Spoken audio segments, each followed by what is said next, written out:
मित्रांनो, मी हे घास कटर मशीन शेतकऱ्यांसाठी बनवले आहे. तर आज आपण या व्हिडिओमध्ये पाहूया की हे घास कटर मशीन कशा प्रकारे गवत कापते. तर चला मग आपण पाहूया.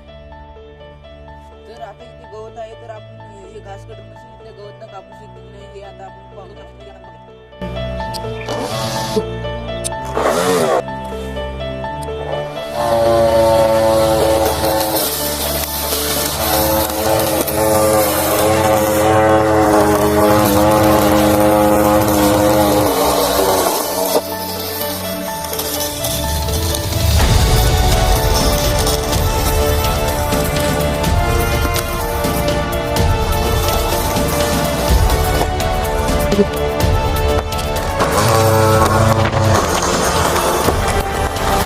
तर मित्रांनो, हे घास कटर मशीन खरोखरच गवत कापत आहे. गवत कापताना ही मशीनची ब्लेड गवत कापताना मध्ये थांबत आहे. याच्यामुळे मी पार्ट 2 मध्ये मोठी ब्लेड व मोठी मोटर लावणार आहे. तर तुम्ही सर्वांनी पार्ट 2 नक्कीच बघा.